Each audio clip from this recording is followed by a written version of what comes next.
Digital Education Initiative by AKTU. This is the next lecture on VLSI technology.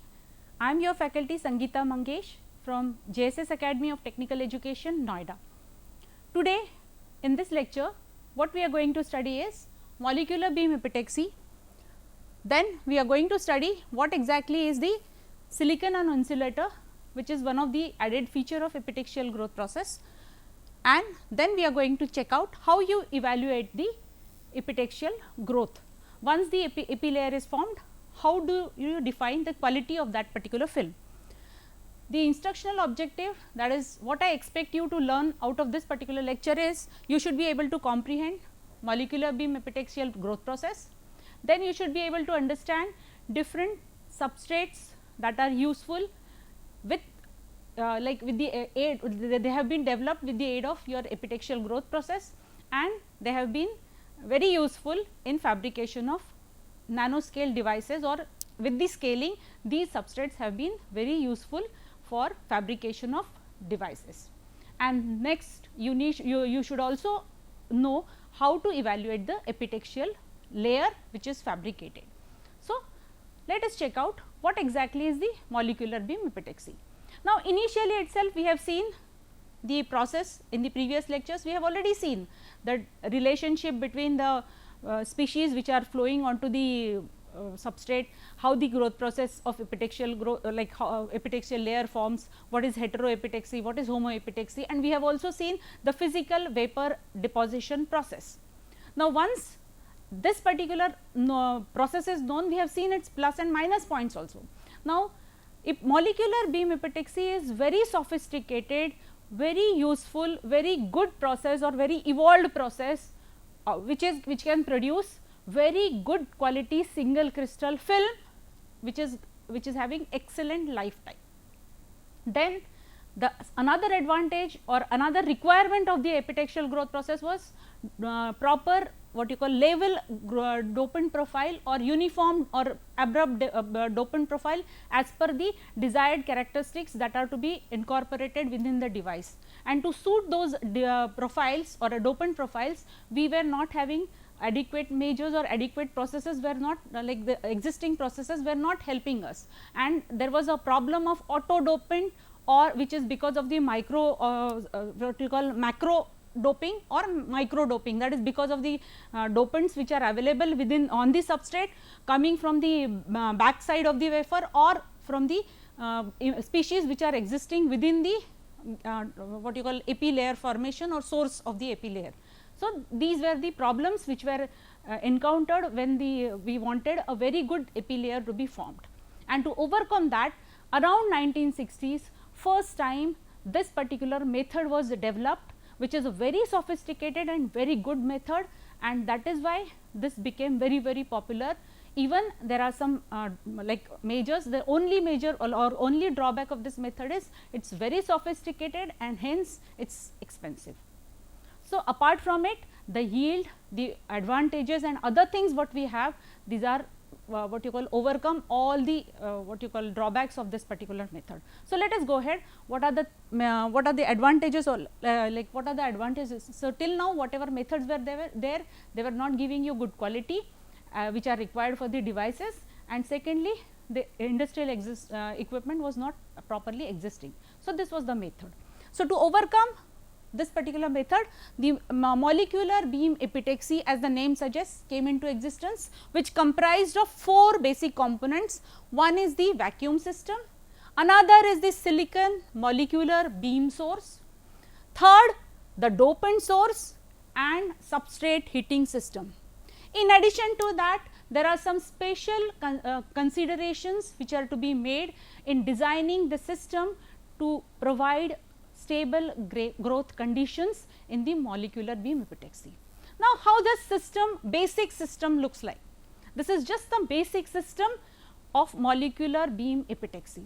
It is, again I am telling you, it is just a physical vapor deposition system which does not involve any chemical reaction, which is the essential need for any epitaxial growth process. Now, this is what is the exact chamber, or this is the equipment which is a basic equipment being used but actual commercial equipments are much sophisticated than this. Just to understand how the process is existing or how the process takes place, we are going to understand this particular equipment. Now, here you are having titanium sublimation pumps. Now, one most important aspect of this particular feature is it gets executed at very what you call ultra vacuum pressure, that is of the order of 10 raised to the power minus 8 to 10 raised to the power minus 10 torr. So, that means you have a pressure of 10 raised to the power minus 8 to 10 raised to the power minus 10 torr. Now, to create this kind of high vacuum pressure, you need proper system, pumping system, which will create that much vacuum. You cannot use ordinary rotary pumps or diffusion pumps, which can lead to intrusion of contaminations or atmosphere, like any what you call foreign particles or some intrusion into the system. So, we want perfect vacuum conditions that can be created only with specialist pumps, which are turbomolecular pumps or some other pumps which are highly sophisticated. This is the key aspect of the molecular beam epitaxy. Then comes the source. This is okay. The physical, I told you, first concept or very first thing which is incorporate, or like which is very first thing is the vacuum system. So, this vacuum system is created using specialist pump, and the order of that pressure is 10 raised to the power minus 8 to 10 raised to the power minus 10 torr. Ultra high vacuum pressure environment will be there. Then comes the silicon. Now, anyhow you are growing a silicon epi layer. So, you need a source that will deposit the epi layer, and therefore, this silicon source, you know already, silicon has got very high melting point, 1400 degrees centigrade. You cannot have normal thermal system to incorporate that much heating, and therefore, you have a electron gun. You have an electron gun which will heat up the electron silicon and produce a source that can be converted into molecular beam. Now, this molecular beam will be this is the gun which will be heating the silicon source available in this crucible. This is the crucible which is holding the source, and this is how you will have this particular process which is available. Now, this is the target. You have the source, this is the heating shield, this is the wafer where you are holding the wafer, this is the wafer, this is the hot plate and the substrate holder. Here your wafer will be positioned with the help of this holder. The thermocouple will monitor the temperature of your wafer continuously. This is for temperature monitoring. Continuous monitoring of the temperature will take place over here. You have as well as you have the beauty of this particular, or the main aspect of this molecular beam epitaxy is you have continuous monitoring equipments or monitoring systems also installed along with the equipment, which continuously timely take care of all the parameters associated with epi layer growth. And therefore, you have this is what is the beauty of this system. Again I am telling you, again I am repeating, the most important aspect is along with epi layer growth, the system also takes care of monitoring all the parameters like crystal growth, orientation, dopant concentration, everything will be monitored continuously, timely during the epi layer growth, and that is what is the important aspect of this molecular beam epitaxy. Now, this is a mass spectrometer which will continuously, that is what I was talking, this will continuously monitor the dopant profile as well as level. Dopant level will be continuously monitored.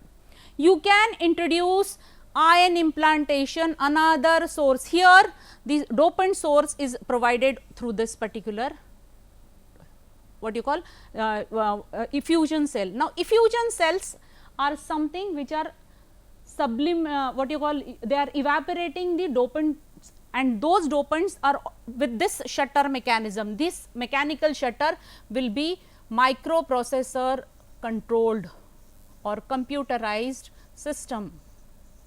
There will be a computerized system or okay, computerized system which will control it. System will be used to control it, so that you have precision as far as timing and the control of this dopant is concerned.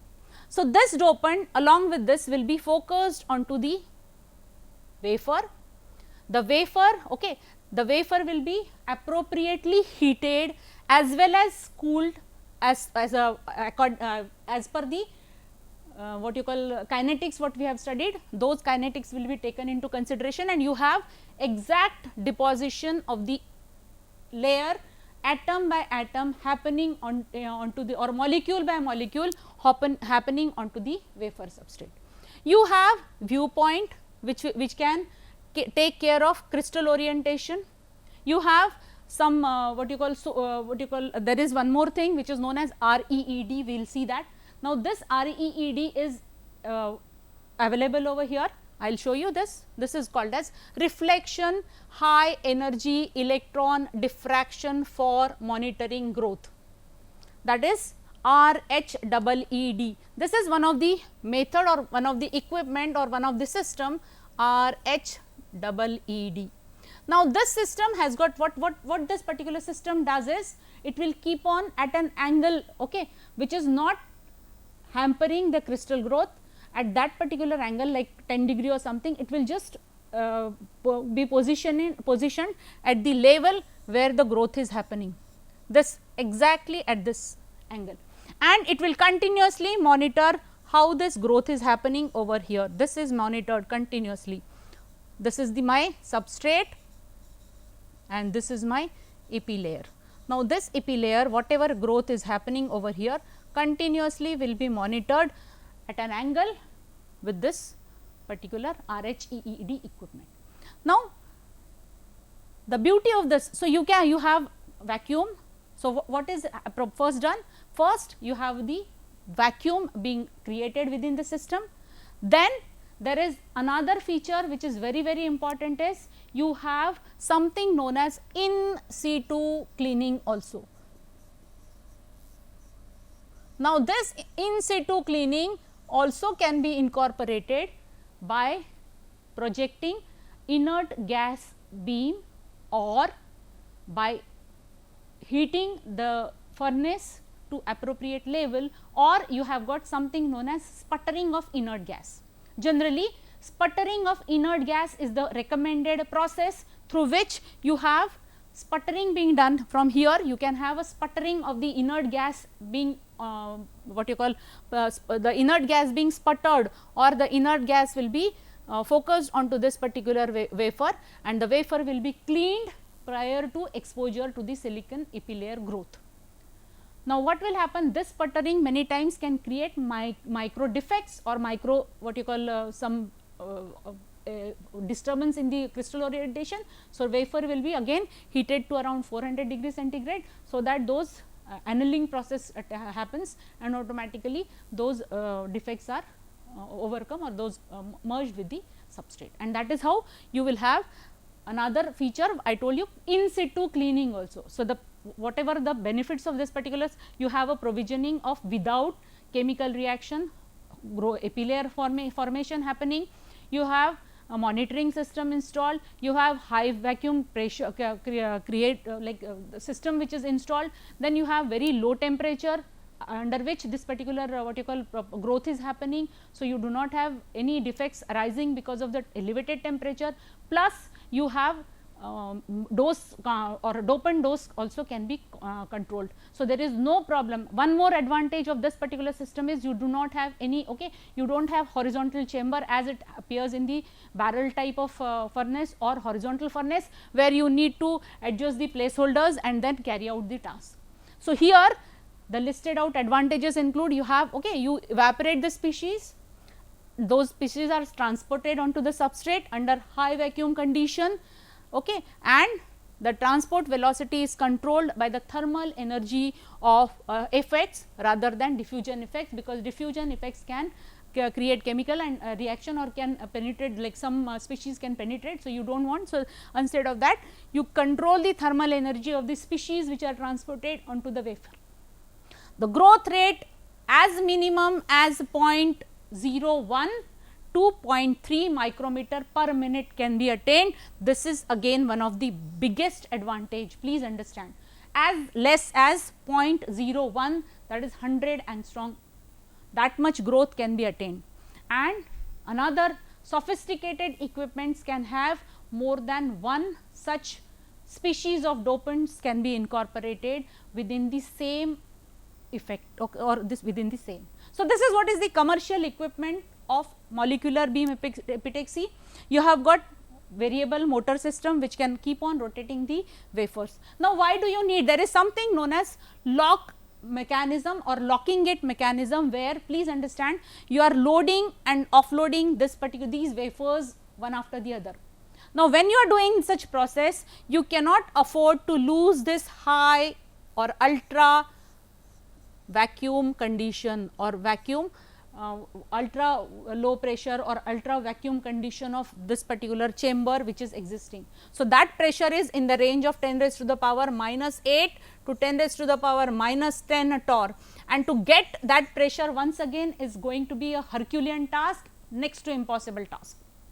And for that reason you have many times a mechanism which is incorporated, which is having either multiple chambers, or you have a mechanism wherein you have wafers placed in a particular orientation. Now, what will happen? At one instant you will have exposure to that particular wafer from this side, again that lock and what you call lock door mechanism will be just tilting this particular thing, and your next wafer will be exposed, this will be. So, you have either multi chamber mechanism to load the wafers, or you will have a particular locking door mechanism where there will be an arrangement wherein when the wafers are loaded or offloaded from the chamber, there we will not be losing any pressure which is established or which is basically created, because it is a very ultra vacuum process. Now, at any instant creating such pressure is again a problematic, so like you may land up into problematic situation. So, you do not want to lose out that what you call valuable feature of this particular equipment, and this is why you have a special mechanism wherein the wafers are loaded and offloaded without affecting the chamber pressure. Once again you have a gate valve, okay, through which you have the ionization gauge will be placed to check the level of the dopants. So, you have dopant level being checked up continuously. You have, I told you already, there is this is the main shutter, it will open, or this is another beauty. Around 1960s there was one more person whose name was Knudsen, KNU. Now, what happened is he developed effusion cells.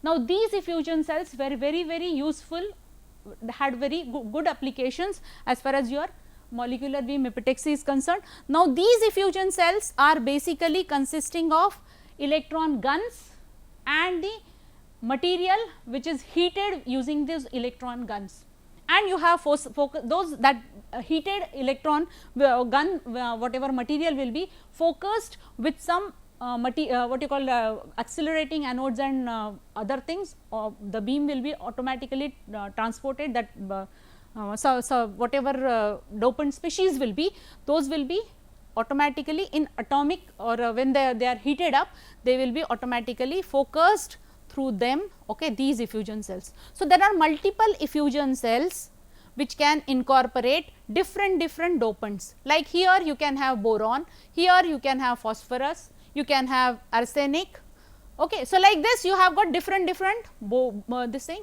you can have different dopant effusion cells, and same chamber can be used for multiple dopant introducing multiple dopants, and that is what is the biggest advantage of this. And that I told, what I was talking about this door mechanism, it is known as load locking mechanism, okay. So, always once the wafers are loaded, they are locked, and that lock is not Okay, it is not unlocked unless and until your job like complete task is done, because the creating or doing again getting that much pressure is an Herculean, it will take days to again reach to that again initial stage.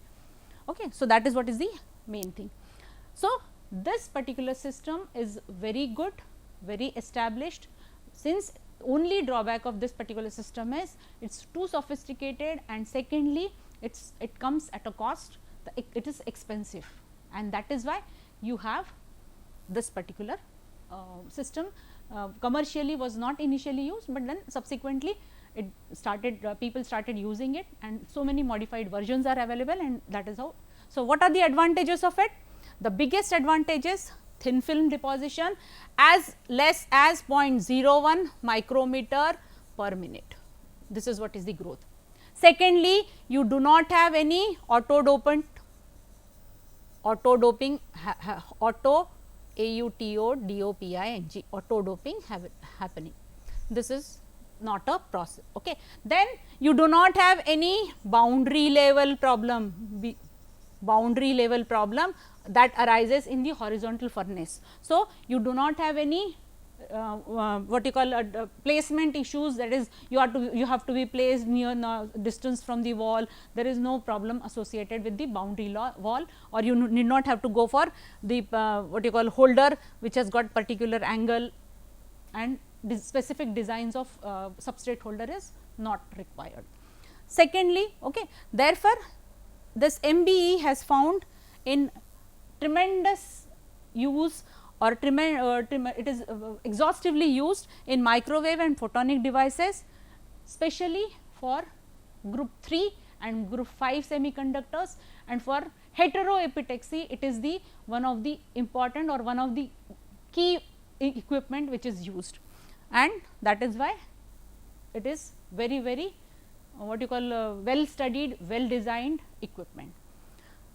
Only drawback I told you again, it is a throughput, that is very less this one, and you are expensive. Once we know how to grow the system, you know how to go for epitaxial growth process.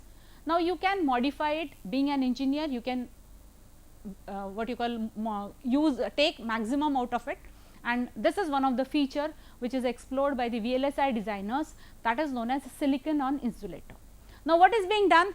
Rather than using silicon substrate as a whole as a originator for the device fabrication, people have explored the use, or the scientists have explored the use. When the scaling happened, there were a lot of issues related to leakage currents, and to overcome such issues with scaling coming for like arising due to leakage currents, the concept of SOI came into existence, where on the silicon you were having silicon dioxide grown epitaxially, which is basically a amorphous structure, okay, and silicon was and this was SiO2, and then this wafer was being used to fabricate the devices. Now, what was the beauty of it? Now, this layer was working as an insulating medium, and especially when you are having nanoscale devices which are not what you call planar, non-planar devices like FinFETs these days. This particular technique comes very handy.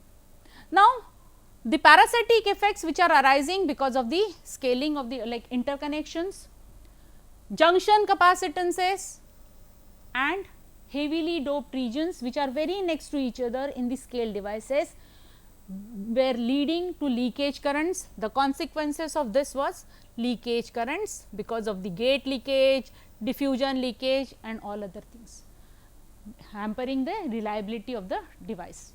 And therefore, the silicon was I told you another approach was silicon Al2O3, that is silicon on sapphire was being grown. Now, sapphire has got very beautiful thing is the lattice constant of sapphire and silicon matches perfectly, and therefore, the sapphire growth or silicon on sapphire growth is very good.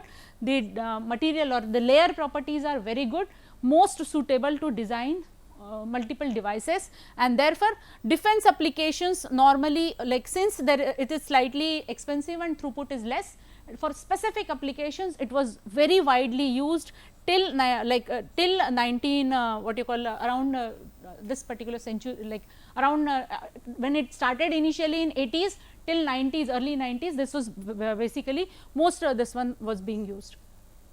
The equipment used pyrolysis reaction on silicon, it is not having any heating process involved, thermal heating is not involved, and the under pyrolysis the carrier gas is used as a hydrogen and the silicon will be grown. The silicon on insulator is a non-epitaxial approach also being used, where amorphous silicon or polycrystalline layer of silicon is grown onto silicon, which is similar to something known as heteroepitaxy. Okay, heteroepitaxy, and this heteroepitaxial silicon growth, that is silicon polysilicon on silicon, has got large applications or wide applications in high performance RF devices, in photonics or non-planar. I told you, when the devices are being non-planar, they are not within the same this one, you have something known as device which is designed, the gate is on top of your source and drain, and it is like a fin. So, when the source, you have a source and drain, and on top of it your gate layer is working, it is working as a fin. So, when the 3-dimensional devices have been designed, this particular silicon and insulator is one of the very good origin or like basic originate substrate which is being used rather than simple silicon wafer. Now comes how once you have seen the like how we have explored epitaxial growth using silicon on sapphire or silicon on insulator, and we have seen how it prevents, like since its insulating layer is being formed, you are controlling the what you call leakage currents. Now comes the measurement. In MBE we have already seen how the measurements are being done, there are different equipments. So, let us check out what are the different techniques through which measurement is being done. First is the thickness measurement. The thickness measurement can be done in two ways, destructive and non-destructive. In non-destructive method, you have infrared reluctance using monochromatic light and studying the interference pattern using IR spectrometer, infrared spectrometer. It will generate, you will focus it onto it and you will measure the, you know already Bragg's angle and all those things. So, the property of the light which is reflected back will be studied.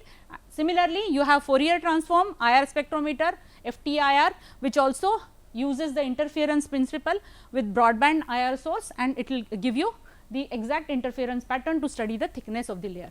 Destructive layer basically kharoj ke, like you are destructively using that particular portion, and then using small portion will be groove will be created, and then you will study the properties of that particular damaged portion.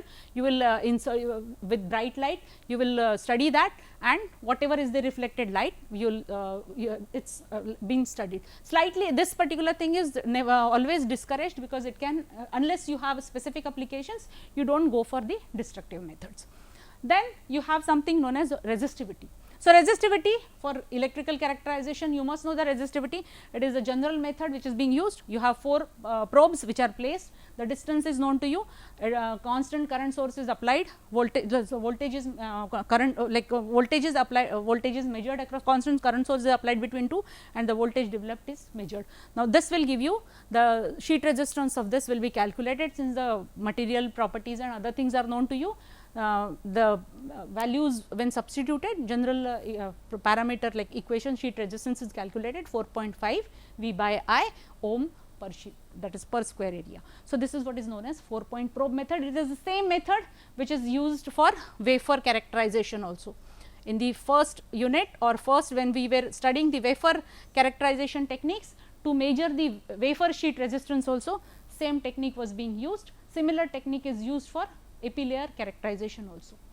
Then you have something known as CV measurement technique, where CV is also measured, voltage and current is like carriers are swept by the advantage of depletion region.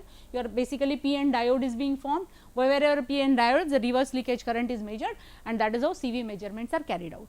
Similarly, spreading resistance is also measured by lightly loaded probes placed between, see here you are placing the probes between 10 to 100 micrometer apart, and then uniformly doped sample volume is spread is the whatever the sample volume spreading sheet resistance under such situation will be given by local resistivity which is rho by 4a, and this is how you will calculate the spreading resistance of this particular layer which is available over here. So, you will create that also you can measure.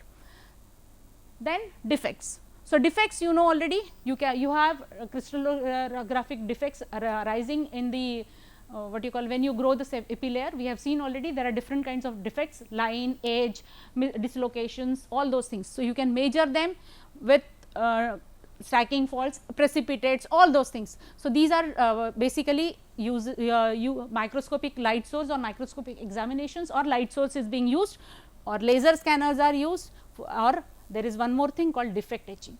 So, etching is basically it is a destructive method which is being used. First you carry out the visual inspection using a visible light source, then you understand the scattering phenomena of the light source, and based on that you can understand what kind of defects can appear or are existing within the substrate. Then you have something known as Nomansky light source method or microscopic examination, which is also useful in this when combined you have etching also, defect etching, as well as you have some other defects also. So, this is one of the method which is normally used. It also uses the interference pattern of the light only.